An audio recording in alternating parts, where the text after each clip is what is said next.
মনে রাখতে হবে যে সালাত যদি 3 রাকাত বা 4 রাকাত বিশিষ্ট হয়, তাহলে 3 রাকাত সালাতের জন্য তৃতীয় রাকাতের জন্য যখন দণ্ডায়মান হবেন, তখন আল্লাহ নবী সাল্লাল্লাহু আলাইহি ওয়াসাল্লাম তাকবীর দিয়ে উঠতেন। আর এই সময় উঠার সময় তিনি কিভাবে উঠতেন? হাঁটু মাটিতে রেখেই উঠে পড়তেন, নাকি মাটির উপর ভর দিয়ে উঠতেন? কয়েকটি বর্ণনা পাওয়া যায়। তো যেটা বর্ণনা রয়েছে সেটা হচ্ছে এই যে তিনি মাটির উপর ভর দিয়ে, অর্থাৎ মাটিতে হাত দিয়ে তারপরে মাটিতে ভর দিয়ে তিনি উঠতেন।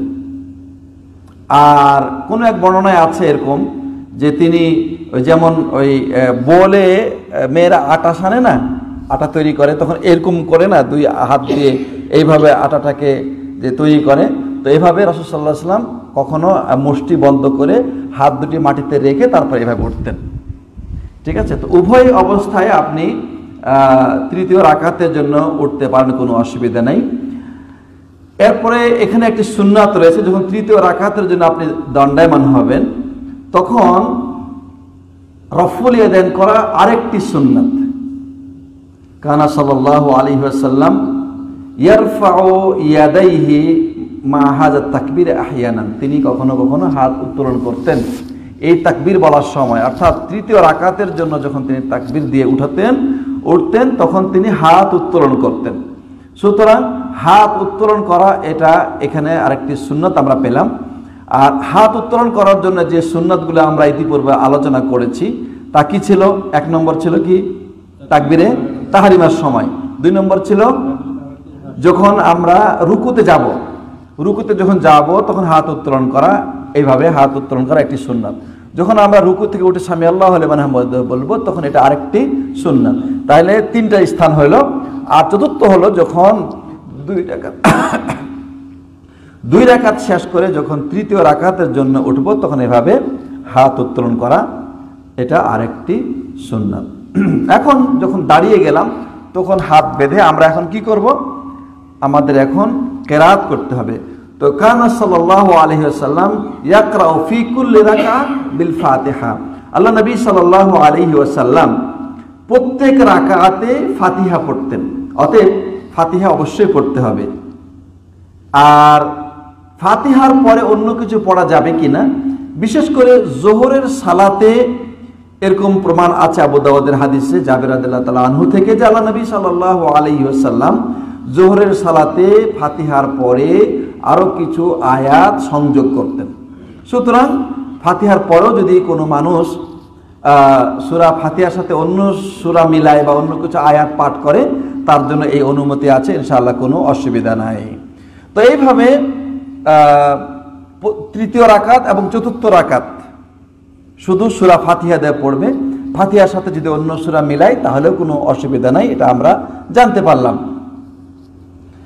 তো এরপরে আসবে তাশাহুদের আলোচনা। তার আগে একটা আলোচনা আমরা করে ফেলি এখানে, সেটা হচ্ছে যে কুনুত পড়া।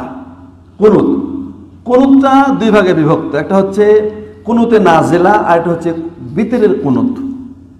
যেহেতু রুকু থেকে উঠে অথবা রুকুতে যাওয়ার প্রাককালে, রুকুর আগে অথবা রুকুর পরে 2 ভাবেই কুনুতের বর্ণনা রয়েছে। অতএব এই কুনুত সম্পর্কে আমরা একটু আলোচনা করে ফেলি। সেটা হচ্ছে এই যে কুনুত হচ্ছে নির্দিষ্ট একটি সময়ে রুকুর আগে অথবা পরে বিশেষ দোয়া পাঠ করা। আর বললাম যে কুনুত 2 প্রকার, কুনুতে নাজেলা অর্থাৎ মুসলিমদের উপরে যদি কোনো বিপদ আপদ পতিত হয় তখন সে সময় মুসলিমদের সাহায্য চেয়ে কাফেরদের প্রতি বদদোয়া করে যে দোয়া করা হয় সেটাকে কুনুতে নাজেলা বলা হয়। আরেকটা হচ্ছে বিতের সালাতের কুনুত, অর্থাৎ প্রতিদিন যখন আমরা বিতের সালাত আদায় করব তখন সে সময় দোয়া ও কুনুত আমরা পাঠ করব। তো প্রথমে কুনুতে নাজেলা নিয়ে আলোচনা করি। কুনুতে নাজেলা হচ্ছে এই যে আল্লাহ নবী সাল্লাল্লাহু আলাইহি ওয়াসাল্লাম কখনো কারো জন্য যদি দোয়া করতেন বা কারো বিরুদ্ধে বদদোয়া করতেন তখন তিনি শেষ রাকাতে রুকুর পরে কুনুতে নাজেলা পাঠ করতেন। সামি আল্লাহু লিমান হামিদা, রব্বানা লাকাল হামদ ইত্যাদি বলার পরে তিনি ওই কুনুতে নাজেলা পাঠ করতেন এবং এই হাদিস বুখারীতে রয়েছে। তো ইমাম আহমদ বিন হাম্বলকে প্রশ্ন করা হলো যে সে সময় যখন কুনুতে নাজেলা পাঠ করা হবে তখন যারা মুসল্লি আছেন তারা কি করবে? তখন তিনি বললেন যে এই সময় ইমাম যখন কুনুত পড়বে তখন মুসল্লিরা পিছনে আমিন বলবে, আমিন বলবে। তো এরকম বর্ণনা সাহাবায়ে কেরাম থেকেও রয়েছে, যেমন ইবনু নসর আল মারওয়াজি তিনি উল্লেখ করেছেন কিয়ামুল লাইল কিতাবের ভিতরে হাসান রাদিয়াল্লাহু তাআলা আনহু থেকে যে উবাই ইবনে কাব রাদিয়াল্লাহু তাআলা আনহু যখন রমজান মাসে সাহাবীদেরকে নিয়ে বা মুসল্লিদেরকে নিয়ে কিয়ামুল লাইল করতেন, তারাবির সালাত আদায় করতেন, সেই সময় তিনি শেষের দিকে মানে শেষ 15 দিনে তিনি কুনুত পাঠ করতেন এবং সে সময় তিনি উচ্চ স্বরে দোয়া পাঠ করতেন। এই সময় উচ্চ স্বরে দোয়া পাঠ করতেন। আর কুনুতের সময় হাত উত্তোলন করা এটা আরেকটি সুন্নত এবং এটাও বুখারীতে রয়েছে। আর যারা পিছনে আছে তারা আমিন আমিন বলবে, এটাও আমরা একটু আগে শুনলাম। তো এই কুনুতে নাজেলা কখন পাঠ করবে? কুনুতে নাজেলা প্রতি সালাতেই পাঠ করা যেতে পারে, 5 ওয়াক্তের সব সালাতেই কুনুতে নাজেলা শেষ রাকাতে এভাবে পাঠ করা কি সুন্নত। কিন্তু ভিতরের যে কুনুত সেটা কি সব ভিতরেই পড়বে নাকি কখনো কখনো বাদ দেবে? এ ব্যাপারে কথা হলো এই যে নাসাই এবং ইবনে মাজার রিওয়ায়েতে রয়েছে যে আল্লাহ নবী সাল্লাল্লাহু আলাইহি ওয়াসাল্লাম ভিতরের সালাতে কুনুত কখনো কখনো পাঠ করতেন, সর্বদা নয়, নিয়মিত নয়। তিনি কখনো কখনো কুনুত পাঠ করতেন এবং এটা রুকুর পূর্বে পাঠ করতেন, রুকুর পূর্বে এভাবে কুনুত পাঠ করতেন। আর আবু দাউদ, নাসাই, তিরমিজি, ইবনে মাজাহ, মুসনাদে আহমদের হাদিসে রয়েছে যে আল্লাহ নবী সাল্লাল্লাহু আলাইহি ওয়াসাল্লাম হাসান বিন আলী রাদিয়াল্লাহু তাআলা আনহুমাকে কুনুতের দোয়া শিখিয়েছেন, কুনুতের দোয়া শিখিয়েছেন। তিনি বলছেন যে আল্লামানি রাসূলুল্লাহ সাল্লাল্লাহু আলাইহি ওয়াসাল্লাম কালিমাতিন আকরাউহুন্না ফিল বিত্রে, তিনি আমাকে কিছু কথা শিখিয়েছেন যেই কথাগুলো আমি দোয়া হিসাবে বিতরের সালাতে আদায় করব। আর তিনি অন্য রিওয়ায়াতে রয়েছে যে সেখানে তিনি কথা বলেছেন যে যখন কেরাত থেকে ফারেগ হবে অর্থাৎ রুকুর আগে এই কুনুত পাঠ করবে।